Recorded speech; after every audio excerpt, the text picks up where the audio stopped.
मध्यम मार्ग YouTube channel में मैं डॉक्टर पुष्पा कांबळे आप सबका स्वागत करती हूँ। आज मैं आपको सिद्धार्थ गौतम से भगवान बुद्ध की यात्रा में अष्टांग मार्ग, सम्यक ज्ञान, सम्यक विचार के बारे में बताती हूँ। पिछली वीडियो में भगवान बुद्ध के 5 सिद्धांतों में से चौथा सिद्धांत और 5वां सिद्धांत इनके बारे में जाना था। शील, समाधि, प्रज्ञा इनके बारे में जाना था। आज सिद्धार्थ गौतम से भगवान बुद्ध की यात्रा शुरू करते हैं। त्रिमार्गी शिक्षा में त्रिशील, समाधि और प्रज्ञा का समावेश होता है। इनका आपस में एक दूसरे से संबंध है। प्रज्ञा विवेक का अर्थ है जो जैसा है उसे वैसा ही देखना। इसमें सम्यक ज्ञान और सम्यक विचार शामिल है। शील यह गुणों का भंडार है, सभी गुणों की आधारशिला है। इसमें सम्यक वाणी, सम्यक कर्म, सम्यक आजीविका शामिल है। सम्यक वाणी किसी के बारे में बुरा नहीं बोलना। सम्यक कर्म हत्या न करना, लैंगिक दुराचार से दूर रहना। और सम्यक आजीविका इसमें सभी प्रकार के नीच व्यवसाय से दूर रहना, जैसे शस्त्रों का व्यापार, मानव का व्यापार, नशीले पदार्थ का व्यापार और मांस का व्यापार। समाधि का अर्थ मानसिक एकाग्रता। समाधि के अनेक अर्थ बताए जाते हैं, जैसे बिंदु पर केंद्रित होना, संतुष्टि, समग्रता, स्थिरता, एकाग्रता और स्थिर मन। विवेक की प्राप्ति के लिए ध्यान के माध्यम से मन को शुद्ध करना और मन का विकास करना। विवेक के लिए मन का विकास बहुत जरूरी है। मन हमेशा जीवन की दिनचर्या में लगा रहता है। अष्टांग मार्ग के माध्यम से मन को नियंत्रित किया जा सकता है। इसमें सम्यक प्रयास, सम्यक एकाग्रता और सम्यक सावधानी शामिल है। सम्यक प्रयास से बुरे विचारों को रोकना, बुरे विचारों को नष्ट करना, अच्छे विचारों का विकास करना। सम्यक एकाग्रता में मन को एक बिंदु पर टिकाए रखना। मन को नियंत्रित करने के बाद सुख, प्रसन्नता की प्राप्ति होती है। सम्यक सावधानी, ध्यान में होने वाले अनुभव पर ध्यान देना चाहिए, परंतु जानबूझकर होने वाली प्रक्रिया से दूर रहना चाहिए। शरीर, भावना और मन की स्थिति ध्यान के माध्यम से विकसित होती है। प्रज्ञा नैतिक आचरण है। शील एकाग्रता है। समाधि स्थिर मन की स्थिति है। शील आधार के रूप में है, समाधि छत के समान है और प्रज्ञा 4 दीवारों के समान है, 4 दीवारों के रूप में काम करती है। इसमें व्यक्ति ध्यान के भवन का निर्माण करता है। आनंद ने बुद्ध से पूछा, भगवंत शील का वरदान क्या है? तो बुद्ध ने उत्तर दिया, पश्चाताप से मुक्ति। हमारे जीवन शील पश्चाताप से मुक्ति कराता है और हमें आनंद, उल्लास, शांति, सच्ची वास्तविकता, प्रसन्नता की ओर लेकर जाता है। हमें शील के साथ शुरू किया और अंत समाधि प्रज्ञा के साथ किया। हमें हमारे जीवन में शील की आवश्यकता है। बुद्धिवादी जीवन शैली का पहला पायदान है। शील मानसिक विकास का आधार है। पंचशील हमें हमारे लक्ष्य की प्राप्ति में सहायता करती है। वे हमारे जीवन के कष्टों का निर्माण करने से रोकती है। अच्छे कर्मों के माध्यम से हमारी प्रगति का मार्ग खोलती है। दुख से मुक्त करती है। मन को शांत करके रात में अच्छी नींद लेने के लिए सहायता करती है। हमारा जीवन जागृत है। विवेक का अर्थ है आत्मा का गहरा ज्ञान होना, जिससे पश्चाताप नहीं, मतभेद नहीं, इसका चिंतन करना शामिल होता है। मन को विकृतियों से मुक्त करना, कुविचारों से मुक्त करना, दुर्गुणों से बाहर निकलने की योजना प्रदान करती है। जीवन में विज्ञान, गणित, इतिहास और भाषाओं के अध्ययन से विवेक प्राप्त नहीं किया जा सकता। बुद्ध के अनुसार किसी भी व्यक्ति को परिपूर्ण होने के लिए उसे 2 समान गुणों का विकास करना चाहिए। पहला करुणा, दूसरा विवेक। करुणा का अर्थ है प्रेम, दानशीलता, दयालु, सहिष्णुता। जीवन में इन सब का स्थायी महत्व है। बुद्ध के अनुसार यदि कोई व्यक्ति केवल भावना का विकास करता है तो बौद्धिक क्षमता को अनदेखा करता है तो वह अच्छे हृदय वाला मूर्ख बन जाता है। यदि व्यक्ति केवल बौद्धिक पक्ष का विकास करता है और भावना को अनदेखा करता है तो वो दूसरे के लिए भावना शून्य होता है, यानी पाषाण हृदय वाला होता है। इसलिए परिपूर्ण व्यक्ति बनने के लिए दोनों गुण आवश्यक हैं, दोनों का विकास करना चाहिए। विवेक और करुणा का आपस में परस्पर संबंध है, यही बुद्धिवादी जीवन पद्धति है। बुद्ध ने ज्ञान और विवेक में फर्क किया था। प्रज्ञा अथवा विवेक यह विचार करने की शक्ति है और पहचानने की शक्ति है, क्या सही है और क्या गलत है। यह सब समझ में आ जाता है कि प्रत्येक वस्तु अस्थायी है और अस्तित्वहीन है, यानी हमेशा नहीं रह सकती। तब वस्तु के प्रति लगाव, लालच नहीं होगा। आध्यात्मिक जीवन की शुरुआत विवेक से होती है, इसके बाद आगे बढ़ते बढ़ते शील यानी नैतिकता तक पहुंच जाता है। आगे समाधि अथवा ध्यान के साथ समाप्त होती है। बुद्ध के मार्ग की अपनी अपनी व्याख्या है।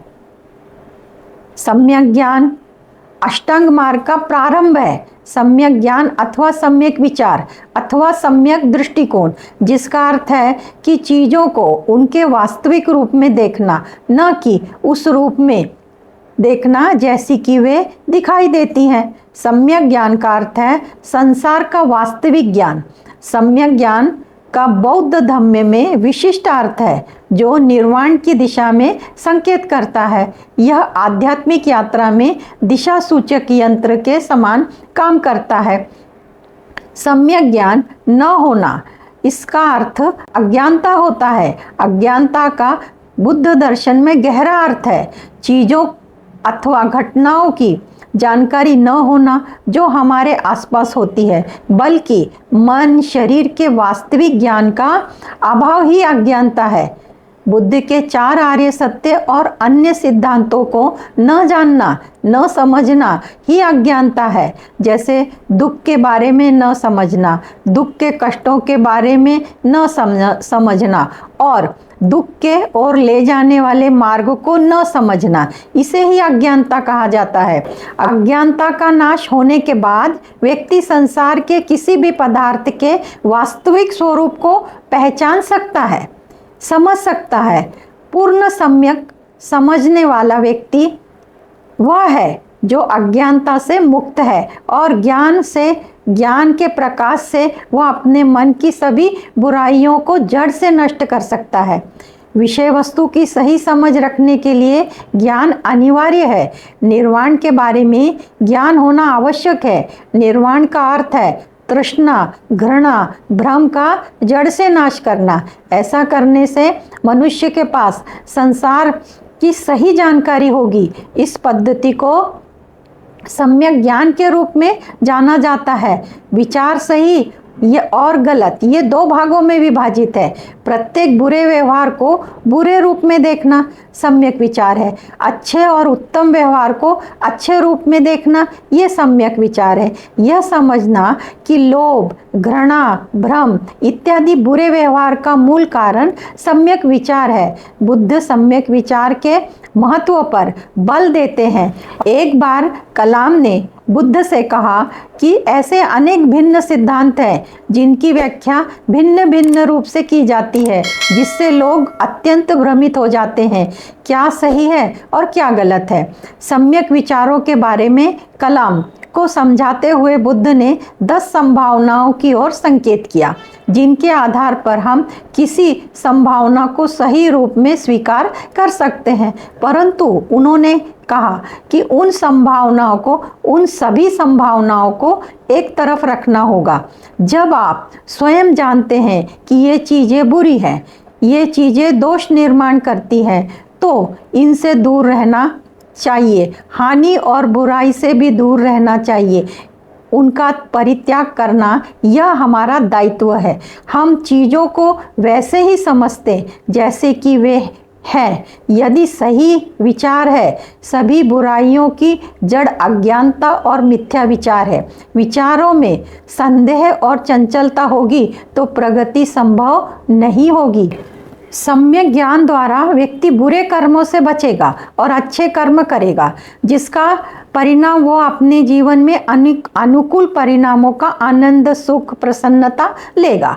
कुछ प्रवृत्तियां हैं जो सम्यक ज्ञान के विषय में सहायक हो सकती हैं। पहले दूसरे लोगों की राय पर विश्वास करने से पहले किसी चीज का प्रत्यक्ष अनुभव प्राप्त करने का प्रयत्न करना चाहिए। दूसरा, पूर्व कल्पित विचारों को मन में नहीं रखना।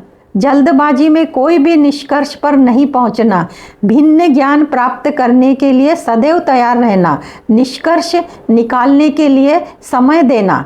किसी चीज का तथ्यानुसार खंडन किया जा सकता है तो किसी मत के आधार पर परिवर्तन के लिए तैयार रहना।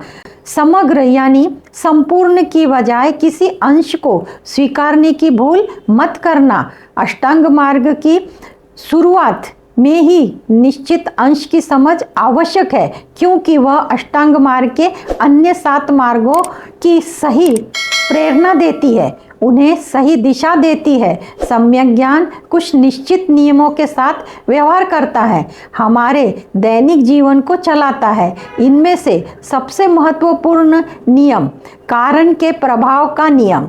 इसका अर्थ अभी हम जो करते हैं वही हमारा भविष्य निर्माण करता है। यदि व्यक्ति लोगों पर क्रोधित होता है तब घृणा का वातावरण तैयार होता है, उसी तरह जीवन जीता है। इसके बदले में अन्य लोग भी उस व्यक्ति पर क्रोधित होंगे। उसी प्रकार हम अपने अंदर प्रेम विकसित करते हैं तो वही प्रेम लौटकर हमें मिलता है। यह जानना सरल है कि नियम हमारे जीवन में काम करता है। कर्म को समझना अद्भुत है, क्योंकि इस नियम के अंतर्गत हमारे जीवन की दिशा को परिवर्तित करने वाली संभावनाएं हैं। वास्तव में हम स्वयं को प्रशिक्षित कर सकते हैं। जिस वातावरण में हम रहते हैं उसको परिवर्तित कर सकते हैं। हम अधिक प्रिय, अधिक जागरूक, अधिक सचेत अथवा हम जो कुछ बनना चाहते हैं उसका अभ्यास कर सकते हैं। यदि हम दयालुता का अभ्यास करते हैं तो तत्काल ही हम अपने अंदर अधिकाधिक दयालुता का अनुभव करने लगते हैं और हमारे आसपास की दुनिया में से हमें वैसे ही दयालुता का अनुभव होना शुरू होता है। प्रत्येक क्रिया एक निश्चित प्रतिक्रिया एवं परिणाम लेकर आती है। जब हमारे कर्म लोभ, घृणा और भ्रम से प्रेरित होते हैं तो हमें बदले में पीड़ा और कष्ट प्राप्त होता है। जब हमारे कर्म उदारता, प्रेम से प्रेरित होते हैं तो बदले में प्रसन्नता एवं शांति प्राप्त होती है। कुछ संस्करणों में सम्यक ज्ञान को प्रारंभिक ज्ञान के साथ समझाया जाता है और अन्य संस्करणों में सम्यक ज्ञान को अंत में पढ़ाया और समझाया जाता है। जब तक पहले पाठ के रूप में होता है तो उसका संबंध कर्म के नियम एवं उनके प्रभाव से होता है। जब वह अंत में पढ़ाया समझाया जाता है तो उसका संकेत विवेक की ओर जाता है, जो वास्तविकता की प्रकृति को समझाता है। दैनिक जीवन में सम्यक ज्ञान का महत्व। जब किसी व्यक्ति के पास सम्यक ज्ञान होता है तो वह सम्यक विचार का विकास करता है। ध्यान के अभ्यास द्वारा शांति का अनुभव करता है। जब शांत मन के साथ किसी पुष्प को देखता है तो उसे वैसा ही देखता है जैसा कि वह है। हमें कोई लोभ नहीं होता। तब हम न तो कुछ पाना चाहते हैं न कुछ खोना चाहते हैं। जब हम अपनी इंद्रियों के माध्यम से किसी सुंदर व्यक्ति अथवा वस्तु को निहारते हैं अथवा अनुभव करते हैं तो वह सचमुच होती है। हम न तो उसकी आलोचना करते हैं न उसकी किसी से तुलना करते हैं और न ही उसे पाने की कोशिश करते हैं। अपने आसपास के सौंदर्य में खुशी एवं आनंद का अनुभव करते हैं, क्योंकि हमें उससे कोई लाभ उठाने की आवश्यकता नहीं होती। सौंदर्य हमें शुद्धता और सत्य का स्मरण कराता है। जब हमारा सामना सुंदर फूलों से होता है तब हम सोचते हैं कि फूल यहाँ केवल मुझे आकर्षित करने के लिए है। यदि हमारे अंदर सम्यक ज्ञान नहीं है तो हम प्रत्येक चीज को मोटे चश्मे और लोभ, भ्रम, अज्ञान के पर्दे से देखते हैं। सम्यक ज्ञान का प्रारंभ संपूर्ण विश्व के साथ साथ हमारे जीवन में कष्टों और कठिनाइयों की पहचान के साथ होता है। इस विषय में गहराई से विचार करना है कि ऐसी कौन सी चीज़ है जो हमारे लिए सबसे अधिक जरूरी है। तो यहाँ ये सम्यक ज्ञान की शुरुआत होती है। इसी तरीके से हम अपने आसपास के संसार को देख सकते हैं, जिसमें बड़े पैमाने पर कष्ट, युद्ध, गरीबी, संघर्ष एवं रोग है। विश्व को सभी के लिए सुरक्षितता एवं करुणामय अस्तित्व की आवश्यकता है। मनुष्य के हृदय में भय है, उसका समाधान भी मनुष्य के हृदय में है। उसे अधिक प्रेम, करुणा, उदारता, कृपा और अपनेपन की आवश्यकता है। मानव समस्या का मूल कारण गलत फहमी, भय और विभाजन के कारण उत्पन्न होती है। सम्यक ज्ञान हमें जीने का एक उद्देश्य देता है, एक महत्वपूर्ण लक्ष्य के साथ जीवन जीने की आवश्यकता है। सम्यक ज्ञान एक सम्यक विचार दोनों सामाजिक प्रगति, आर्थिक समृद्धि एवं विश्व शांति के लिए आवश्यक है। सम्यक ज्ञान अज्ञानता और सभी प्रकार की तृष्णाओं से मुक्ति देता है। इसलिए सम्यक दृष्टि ही मानव मात्र के सार्वभौमिक कष्टों का समाधान है।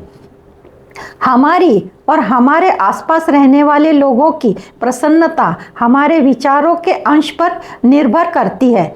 सम्यक विचार अष्टांग मार्ग का दूसरा विवेक अभ्यास है। सम्यक विचार सम्यक निश्चित, सम्यक अभिलाषा, सम्यक धारणा के रूप में भी जानते हैं। सम्यक विचार का उदय प्रत्यक्ष हमारे सम्यक ज्ञान से होता है, क्योंकि हमारे विचार और धारणाएं, सत्यता हमारी मान्यता से ही उत्पन्न होती है।